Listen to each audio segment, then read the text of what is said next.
Née esclave dans la colonie de New York, Elizabeth Freeman n'était pas destinée à laisser une trace dans l'histoire. Pauvre analphabète et réduite en esclavage. Elle était ignorée par des hommes qui réclamaient la liberté pour eux-mêmes tout en la lui refusant.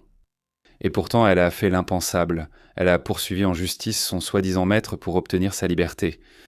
Mais comment une femme qui ne savait ni lire ni écrire a-t-elle pu gagner un tel procès, et comment son combat a-t-il ébranlé les fondations d'une nouvelle nation ? Elizabeth Freeman, plus tard connue sous le nom de Mumbet, est née en esclavage au milieu des années 1740, probablement au printemps 1744. Son lieu de naissance exact est incertain, bien que certains suggèrent qu'il s'agissait de l'État de New York où elle a grandi, sur la plantation de Pierre Ogerboom à Claverack, dans ce qui est aujourd'hui le comté de Columbia.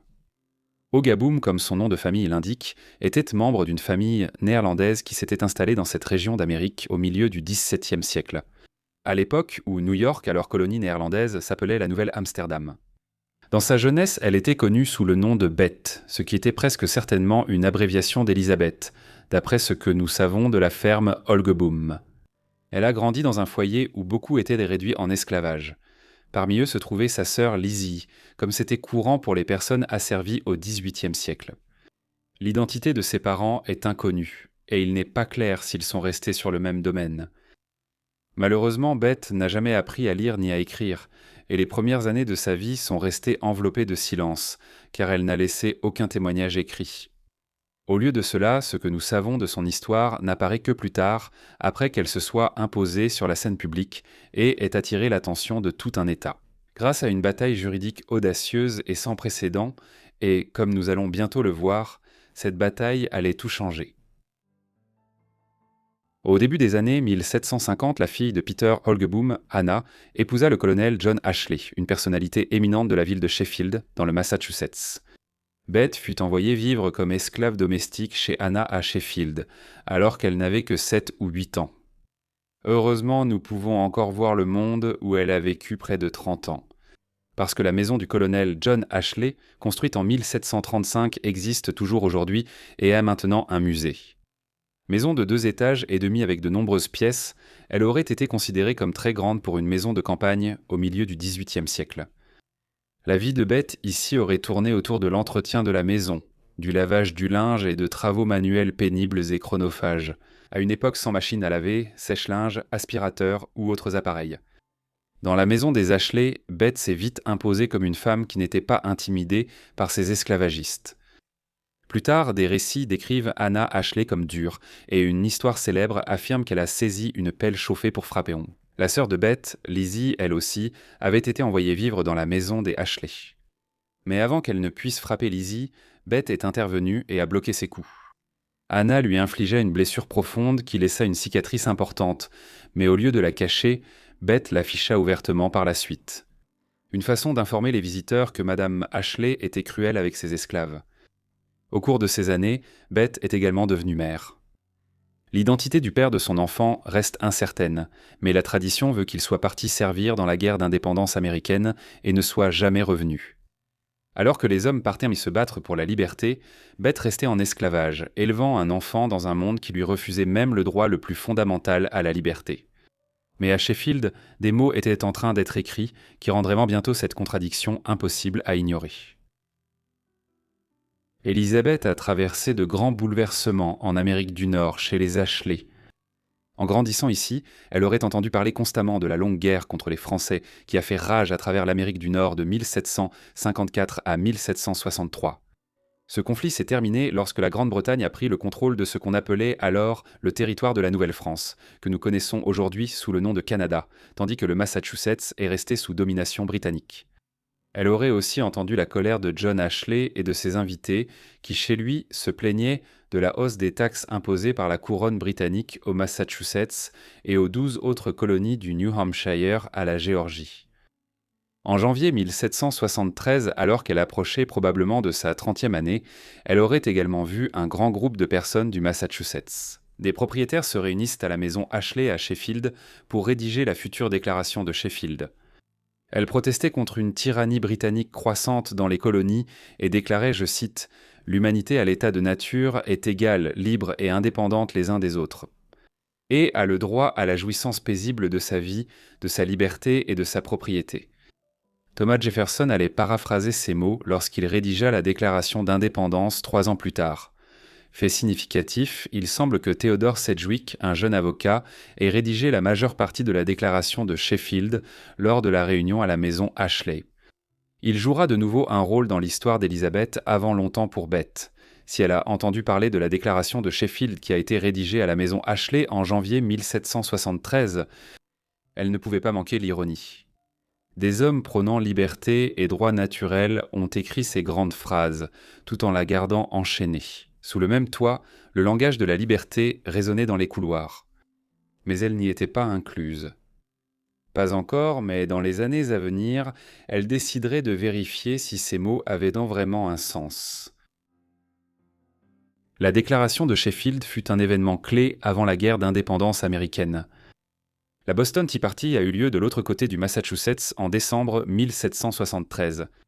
Cela a été suivi par une situation politique qui s'est détériorée, menant à l'éclatement de la guerre au printemps 1775. Le deuxième congrès continental a publié la déclaration d'indépendance de Jefferson à Philadelphie à l'été 1776.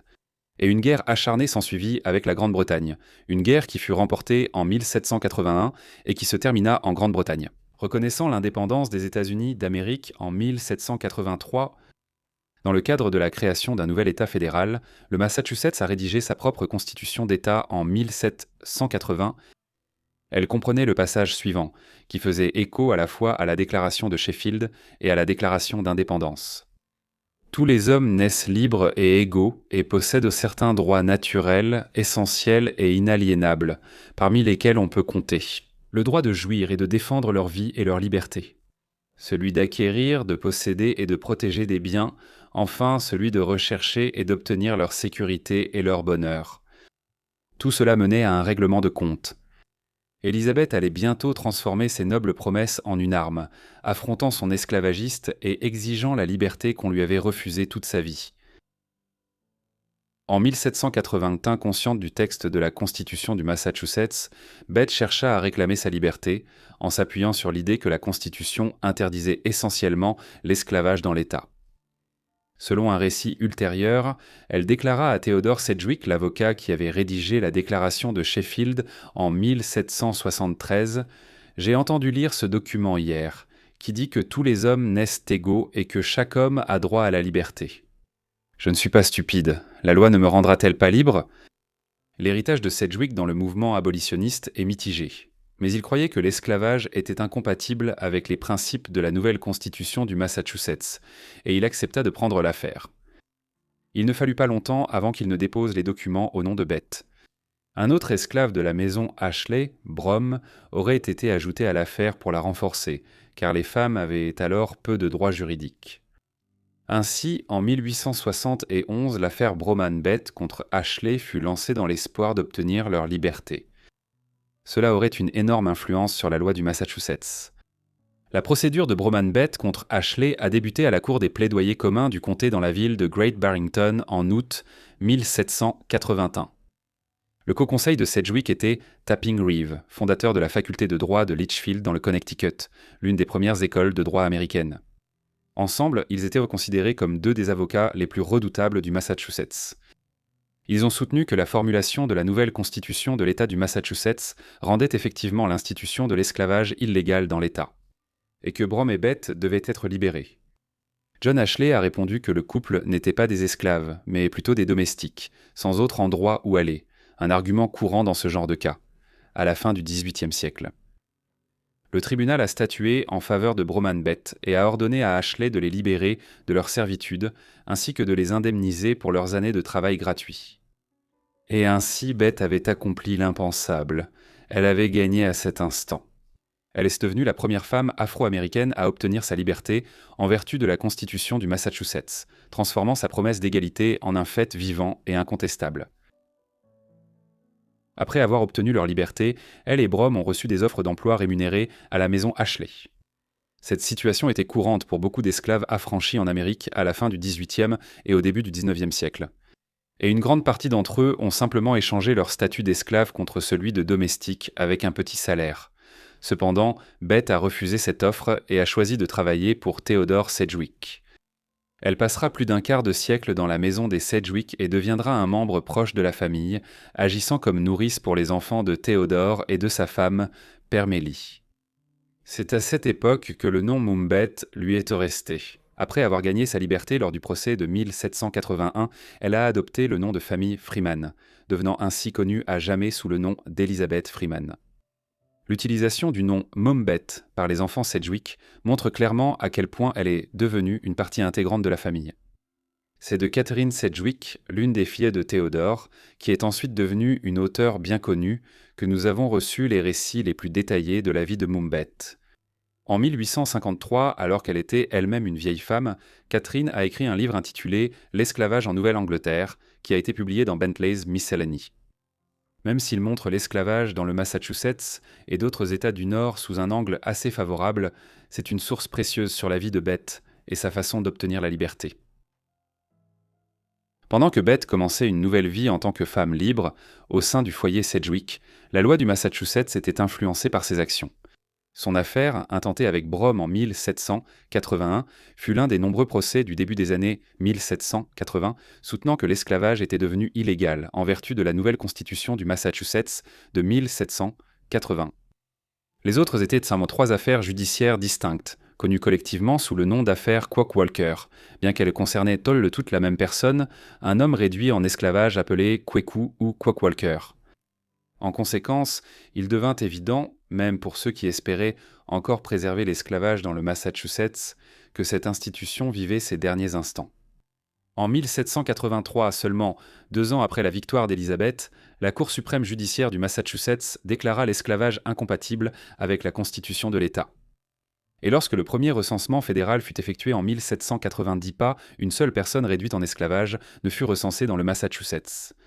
Ainsi, le Massachusetts devint l'une des premières régions des États-Unis à devenir un État libre. Après la République du Vermont qui, en tant qu'État indépendant en 1777, avait aboli l'esclavage dès sa fondation, et la Pennsylvanie qui avait aboli l'esclavage en 1780, en revanche, il faudrait attendre bien avant le XIXe siècle pour que certains États du Nord, comme New York, abolissent l'esclavage. Ainsi, avec sa victoire, Elizabeth Freeman a contribué à faire pencher la balance de l'histoire, faisant du Massachusetts l'un des seuls endroits aux États-Unis où l'esclavage a été éradiqué au XVIIIe siècle. Pendant qu'Elizabeth travaillait à la maison Sedgwick, elle était aussi guérisseuse, infirmière et sage-femme. Au début du XIXe siècle, elle a enfin économisé assez pour acheter sa maison. À ce moment, les enfants Sedgwick étaient adultes et n'avaient plus besoin de nourrice.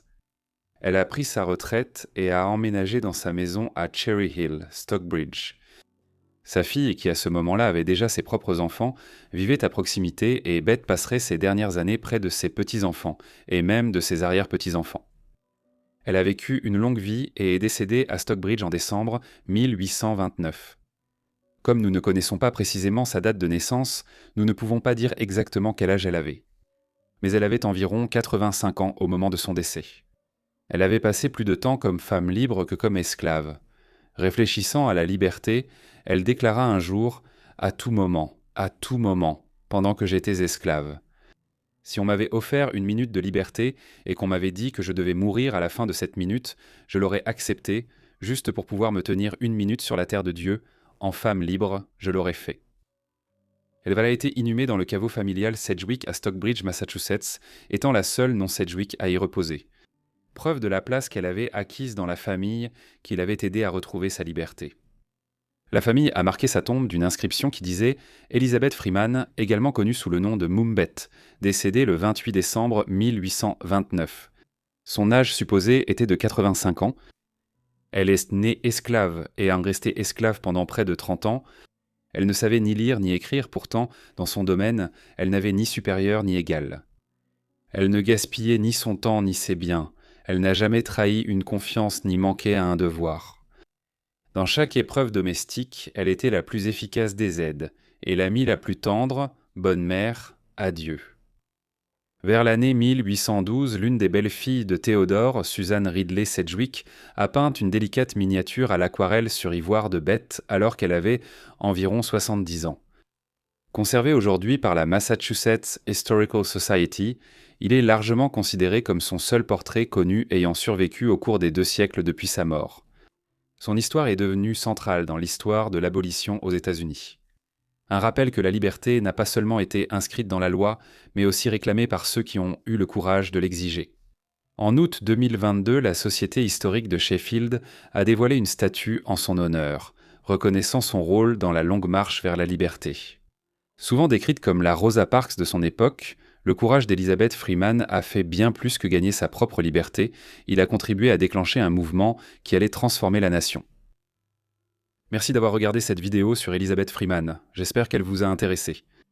Dites-moi ce que vous avez pensé de sa vie dans les commentaires ci-dessous, et si vous avez des suggestions, faites-le moi savoir également dans les commentaires. J'espère que vous êtes abonnés et avez activé les notifications pour recevoir mes vidéos dès leur publication. En résumé, c'est tout pour moi. À bientôt dans le prochain Vis oublié. Merci.